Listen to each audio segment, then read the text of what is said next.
सिद्धाचलाबद्धश्च चंद्रशेखरार्य गुरुं भजे चंद्रशेखरचलान्वयं बोधिं सकलधर्मशान्तस्वरूपिणि परिपूर्णभावमिदं प्रोक्तं श्री पार्वतमाम्ब गुरुं भजे अस्मद्गुरुसमारम्भं कृष्णसान्नीपमध्यमं श्री महाविष्णुपर्यन्तं वन्दे गुरुपरम्परा। ఇంతవరకు పూజలు అందుకున్నటువంటి నల్లప్ప స్వాముల వారి పాదపద్మములకు శిరసాష్టాంగ ద్వాదశ వందనములు అర్పించుకుంటూ సభ సర్వాధ్యక్షులైన మన రమేష్ స్వాముల వారి పాదపద్మములకు, అలాగే మా పీఠ అధ్యక్షులైన అవినాష్ స్వాముల వారి పాదపద్మములకు, సభాధ్యక్షులైన వెంకటేశ్వర స్వాముల వారి పాదపద్మములకు, అలాగే వేదిక మీద ఉన్న పెద్దలందరికీ, ఇక్కడ ఆశీనులైన ఆత్మీయ గురుబంధులందరికీ మా యొక్క ద్వాదశ వందనం. విషయం ఇంతవరకు మన పెద్దలు అన్ని విధాలు మనకు తెలియజెప్పినారు.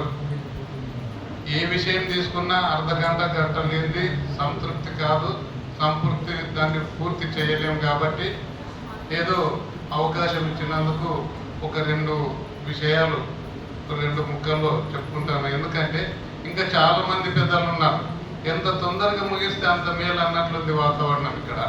అందుకొరకు ఏది చెప్పినా మిగిలిపోతుంది. కాబట్టి ఇప్పుడు ఇక్కడికి వచ్చిన సాధునాం దర్శనం పుణ్యం స్పర్శనం పాపనాశనం సంభాషణం కోటి ఫలం వందనం ముక్తిదాయకం అయిపోయింది. ఇక నా పని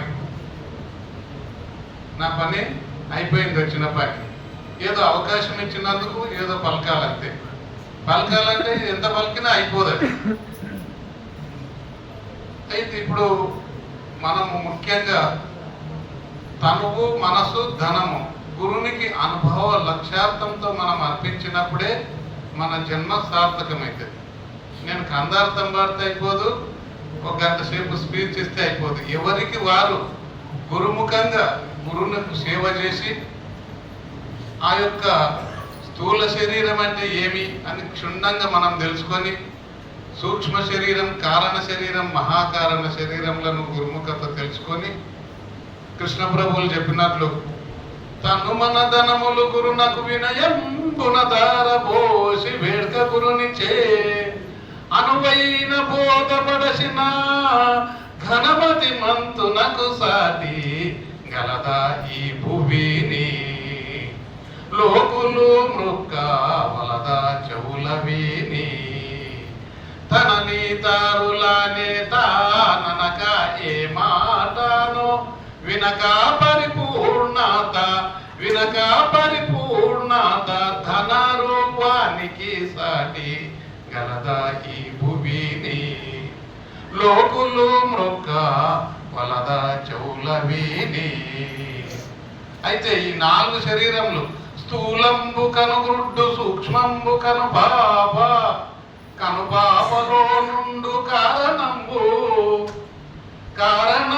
తుదకు కనుపడు బ్రహ్మంబు అఖిల జీవ సంగ ఆత్మలింగ.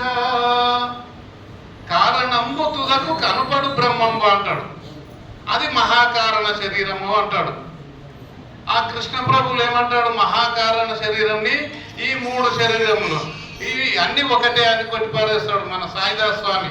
ఎరుక మరుపులెరుగెరుక ఎరుకేమి లేదని మేల్క ఎరిగితి మీ కృపలుక మరుపెరుకల భయమేమింకా. అంటే ఇక్కడ ఎరుకనగా 4వ శరీరం, మరుపనగా ఈ 3 శరీరములు, ఈ 2 ఒకటే అని అక్కడ పెద్దలు మనకు తెలియజేసి ఆ 4 శరీరములను మనం గురుముఖత లేకుండా చేసుకున్నప్పుడే మనకు నిజమైన సార్థకత ఏర్పడుతుందని ఇంతటితో నేను ముగిస్తున్నాను. జై సద్గురు ప్రభు మహారాజుకు.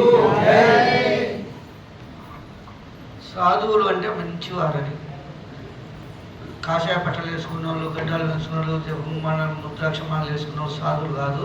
సాధువులు అంటే మంచివారు. అంటే ఇక్కడ ఉన్నటువంటి వాళ్ళంతా మంచివారు, ఉత్తమోత్తమైనటువంటి వారు, సత్యవాక్య పరిపాలకులు, ఆశాన్ని కూడా అబద్ధమైనటువంటి వారు. మీరందరూ కూడా ఇటువంటి ఒక సాధువులది దర్శనం అయితే వారికి ఆ రోజు ఏదో పుణ్యం జరిగింది అని చెప్పని అనుకోవాలంట. సాధునాం దర్శనం పుణ్యం, స్పర్శనం పాపనాశనం.